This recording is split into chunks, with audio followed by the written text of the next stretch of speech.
নমস্কার, আমি Jaya. Joyful joys ব্লগসে আপনাদের সকলকে স্বাগত জানাই। যারা আমার চ্যানেলে নতুন তাদেরকে চ্যানেলটি সাবস্ক্রাইব করার জন্য অনুরোধ রাখছি। চলে এসেছি আমাদের কাশ্মীর ট্রিপের সাইট সিনের ভিডিওটা নিয়ে। এখন আমরা ইন্দিরা গান্ধী মেমোরিয়াল টিউলিপ গার্ডেনে যাচ্ছি, যেটা কিনা ডাল লেকের পাশেই। তাই যেতে যেতে একটু লেকটাকেও দেখিয়ে নিলাম আপনাদেরকে। এখানে আমরা যেহেতু গ্রুপে একসঙ্গে এসেছি, তাই আলাদা করে গাড়ি ভাড়া কত চার্জ হয় সেটা জানাতে পারলাম না। হোটেল থেকে আমরা সকাল সকাল রওনা দেওয়ায় এখন আমরা ইন্দিরা গান্ধী মেমোরিয়াল টিউলিপ গার্ডেনে পৌঁছে গেছি। এটা এশিয়ার বৃহত্তম টিউলিপ গার্ডেন। 20 টাকা করে গেট পাসের টিকিট কেটে আমরা ভেতর দিকে আস্তে আস্তে ঢুকে গেলাম। এটা জ্যাভারমান পাহাড় নিচে অবস্থিত। শ্রীনগর স্টেশন থেকে এটা 8 কিলোমিটার দূরে অবস্থিত। আমাদের হোটেল থেকে এখানে আসতে 8 ঘন্টা সময় লেগেছিল। বাগানটার ভেতরে এত সুন্দর সাজানো যে কি বলবো, ভাষায় বর্ণনা করা যায় না। বিভিন্ন রকমের পাহাড়িয়া ফুল গাছ, ওপাশে দেখুন লেক, ঝর্ণা, দূরে পাহাড়, সব মিলে খুব সুন্দর মনোরম একটা পরিবেশ সৃষ্টি হয়েছিল। টিউলিপ ফুলের এত সুন্দর রঙে আকর্ষিত হয়ে আমিও একটু ভিডিও তুলে নিলাম। এখানে পাহাড়িয়া বিভিন্ন ধরনের গাছের সাথে সাথে মাঝের মধ্যেই হলুদ রঙের মিপল গাছগুলো দেখতে খুবই ভালো লাগছে, যেন আরো সৌন্দর্য বাড়িয়ে তুলছে। এই গার্ডেনটা পাহাড়ের কোলে অবস্থিত হয় এবং লেক, ঝর্ণা সবকিছু থাকার কারণে প্রচন্ড শীত লাগছিল। আমি আমার ছেলের সোয়েটার, টুপি, চাদর সবকিছু পরা সত্ত্বেও আমাদের খুব ঠান্ডা লাগছিল। এখানে পাহাড়িয়া বিভিন্ন ধরনের গাছের সাথে সাথে ঝাউ গাছও কিন্তু চারিদিকটা ভরা।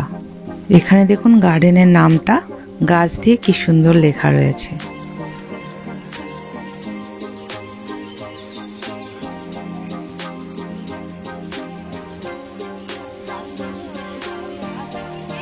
ওই যে দূরে একটা হলুদ রঙের গাছ দেখতে পাচ্ছেন, ওটা মেপল গাছ। ওটা থেকে মেপল সিরাপ তৈরি হয়। এখান থেকে জেভারমান পাহাড়টা দেখুন দেখা যাচ্ছে।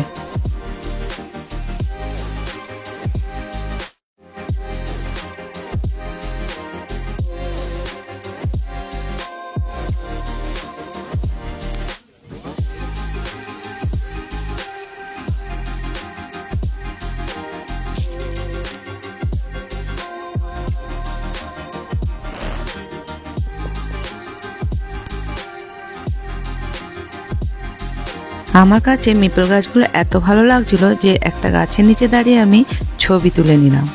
ওখান থেকে 20 টাকা এন্ট্রি ফিস দিয়ে সোজা ঢুকে গেলাম নিষাদবাগে। গার্ডেনটা 1700 শতাব্দীতে বানানো হয়েছিল। এটাকে আমরা গার্ডেন অফ প্লেজার বলে থাকি, যেটা কিনা শ্রীনগরের দ্বিতীয় মোগল গার্ডেন। এখানে 11টা টেরেস আছে, যেটা কিনা খুব সুন্দরভাবে ডিজাইন করা আছে। এখানে খুব সুন্দর চলার পথ আছে এবং পথের পাশে সুন্দর সুন্দর ঝর্ণাও আছে।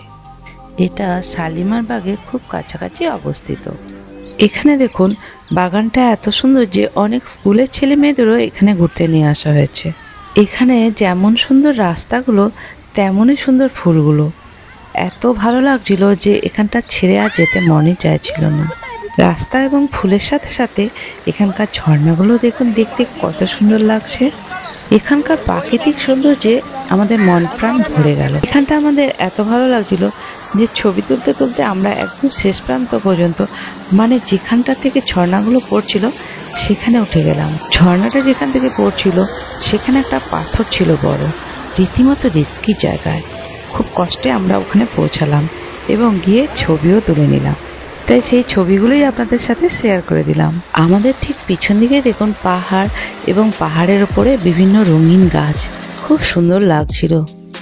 আমাদের এই গার্ডেনের ভিডিও দেখে আপনাদের কেমন লাগলো কমেন্ট করে অবশ্যই জানাবেন।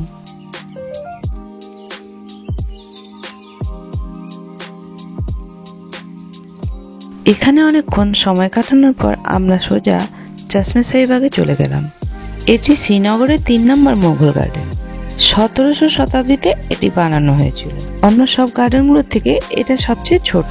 এখানে একটা ন্যাচারাল স্প্রিং বা জলের কুণ্ড রয়েছে, যার নাম রূপক ভবানী। এটা খুব ইউনিক।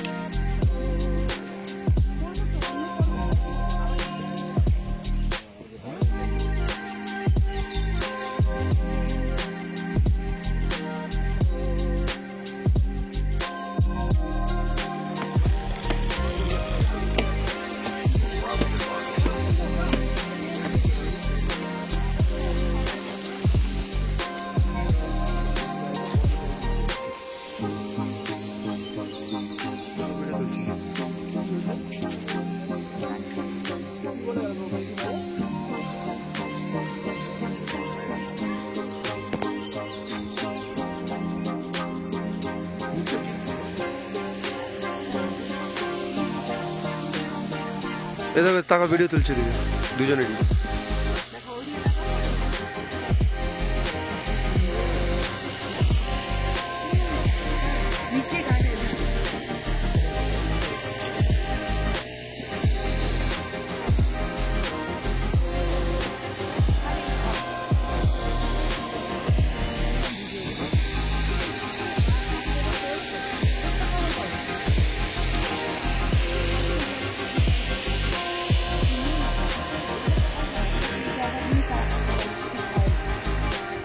ডাল লেকের শিকারায় যেমন ওদের ড্রেস ভাড়া নিয়ে ছবি এবং ভিডিও তোলা চলছিল, এখানেও ঠিক সেই একই ব্যবস্থা রয়েছে। তাই এখানেও অনেকেই ওদের ড্রেস ভাড়া নিয়ে ছবি এবং ভিডিও তুলছে। এই বাগানটা সবচেয়ে ছোট হলেও খুবই সুন্দর। এখান থেকে আমরা আস্তে আস্তে পরিমহলে চলে যাচ্ছি, যেখানে ঢোকা 20 টাকা চার্জ। এটি চশমাশাহী বাগ পাহাড়ের আরও উঁচুতে অবস্থিত। পরিমহলে এক সময় বৌদ্ধদের মনস্ট্রি ছিল, যেটি পরবর্তীকালে শাহজাহানের বড় ছেলে দারা শিকো অ্যাস্ট্রোলজি স্কুলে পরিবর্তিত করেছিল।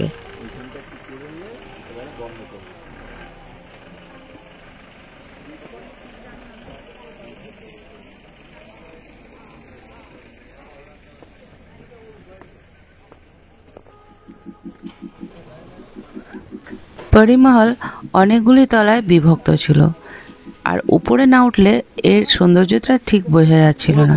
তাই সবাই আস্তে আস্তে আমরা উপরের দিকে উঠে গেলাম। চারিদিকে কুয়াশা থাকার কারণে উপরে উঠতে উঠতে অক্সিজেনের অভাব লাগছিল আর শ্বাসকষ্ট হচ্ছিল আমার। কিন্তু এত কষ্ট হওয়া সত্ত্বেও শেষ পর্যন্ত আমি উঠে ছেড়েছি। আর উপরে উঠে দেখলাম চারিপাশটা এত সুন্দর লাগছে, মানে অবর্ণনীয়।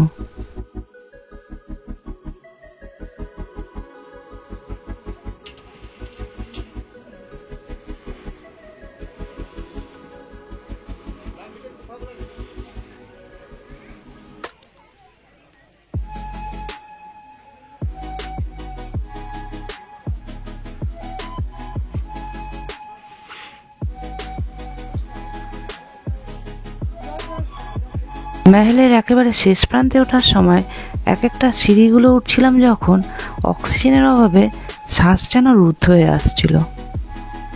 এই যেন মনে হচ্ছে প্রাণটা গেল বুঝিয়ে এবার। কিন্তু দেখুন সবশেষে ফাইনালি উঠেই গেলাম।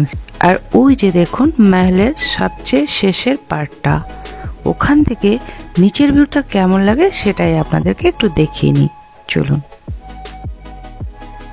এখান পর্যন্ত সবাই উঠতে পারছে না, তাই এখানে ভিড়টা একটু কমই আছে। আস্তে আস্তে চলুন ওই মালটার দিকে যাওয়া যাক, ওখান থেকে নিচের ভিউটা দেখিয়ে নিই আপনাদেরকে একটু। এখানকার এই ব্যালকনির রেলিং থেকে নিচের ভিউটা দেখতে যেমন ভয়ঙ্কর লাগছিল, তেমনি সুন্দরও লাগছিল।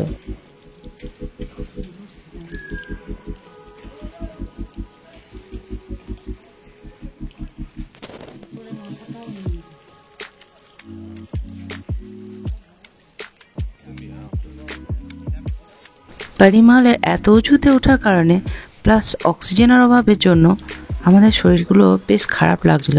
তাই নিচে নেমে চা, কফি এবং কাড়া একটু খেয়ে নিলাম।